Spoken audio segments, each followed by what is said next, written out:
Bonjour à tous, Nicolas Pailloux pour la direction de l'action sociale Agir Carco. J'ai le plaisir de vous présenter au travers de ce support la politique d'investissement du régime Agir Carco pour l'habitat des seniors, des personnes âgées et de leurs aidants. Cette politique s'inscrit dans le cadre d'une stratégie qui a été renouvelée pour le financement de l'habitat des seniors et des personnes âgées sur l'ensemble du territoire. Cette politique d'investissement, elle a été renouvelée en 2023 et co-construite avec les IRC entre 2021 et 2022. Elle a été approuvée en commission d'action sociale et validée par le conseil d'administration de l'Agir Carco. Les travaux ont commencé suite à la commission d'action sociale du 1er juin 2021, où les administrateurs ont mandaté la direction de l'action sociale en lien avec les institutions de retraite complémentaires de travailler sur une redéfinition d'une nouvelle stratégie d'investissement sur les territoires et une rénovation des procédures.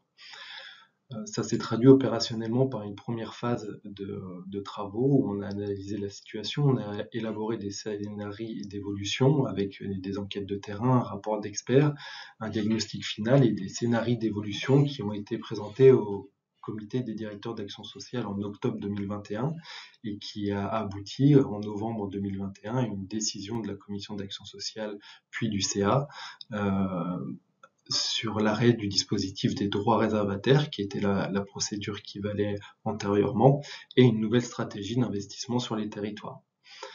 S'en est suivi des travaux d'élaboration du nouveau dispositif, avec un groupe de travail constitué d'experts des IRC, et la rédaction d'un cahier des charges et d'une instruction permettant d'encadrer cette politique d'investissement renouvelée.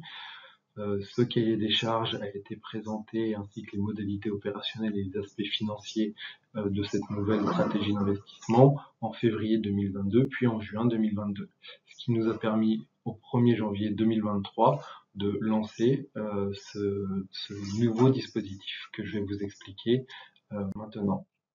Donc, c'est quoi cette nouvelle politique habitat? Pourquoi elle a été renouvelée et quelle a été la vision cible des administrateurs lorsqu'on a élaboré ces modalités de financement de l'habitat?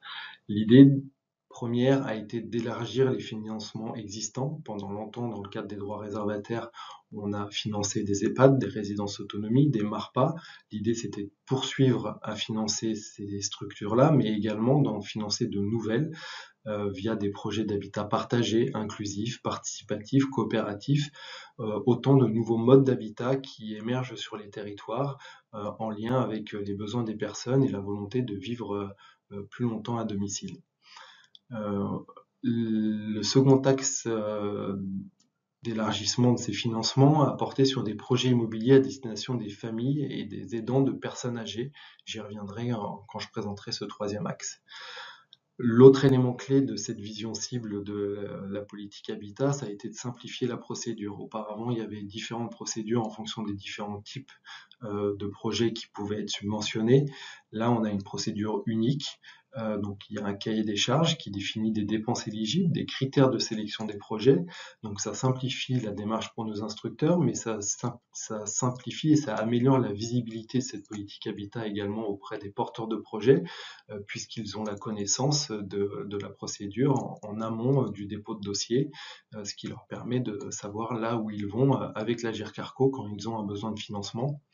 À l'autre extrémité du projet, il y a une convention de type qui a été élaborée et qui est à disposition de l'ensemble des IRC pour conventionner une fois le financement attribué.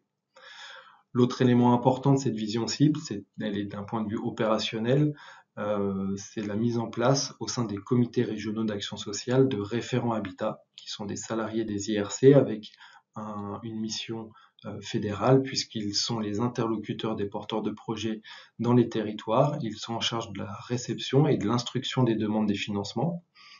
Une fois qu'ils ont instruit ces dossiers, ils sont diffusés, la demande de financement est diffusée aux IRC pour effectuer un tour de table financier, ce qui permet à chaque IRC de se positionner sur des projets sélectionnés et de déterminer le montant de financement qu'il veut attribuer. Il faut savoir que cette politique est financée sur la dotation spécifique des IRC, donc ce sont les administrateurs, les décisionnaires finaux sur l'attribution de ces financements, et ce sont aussi les administrateurs de chaque IRC qui sont qui décide du budget à consacrer à cette politique habitat pour chaque IRC. Donc ça, c'est sur la vision cible de cette politique habitat et les principes directeurs qui la régissent. Le troisième axe d'investissement de cette politique habitat porte sur le financement de lieux d'accueil et de répit pour les aidants et leurs familles. L'idée, c'est de permettre aux familles de se rapprocher des personnes hébergées en établissement et de développer aussi des lieux d'accueil pour les aidants de type café intergénérationnel, ou alors pour les familles de financer des lieux d'accueil ponctuels permettant aux familles d'aller rendre visite à la personne qui est hébergée, à la personne âgée qui est hébergée dans un EHPAD ou dans une résidence autonomie.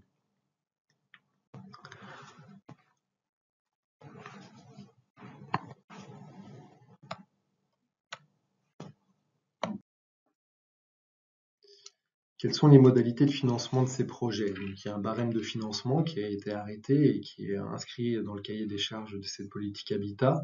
Il identifie le montant maximum de la participation financière du régime Agirc-Arrco, donc après le tour de table dont je vous ai parlé IRC par IRC. Et donc ce montant maximum de financement peut aller jusqu'à 50% du coût total de l'opération pour les projets entre 50 000 et 300 000 euros. Et pour les projets supérieurs à 300 000 euros, on peut aller jusqu'à une subvention allant jusqu'à 33% du coût total de l'opération. Il y a un certain nombre de dépenses qui sont éligibles et à contrario d'autres qui ne le sont pas. Par exemple, les frais d'achat d'un terrain, les frais de démolition d'un bâtiment ne font pas partie des dépenses éligibles.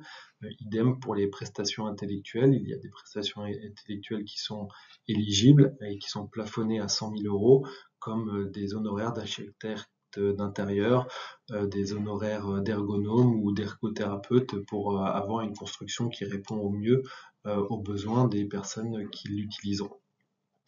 À noter également que les projets inférieurs à 50 000 euros sont traités directement par les IRC et ne sont pas instruits par les référents habitat.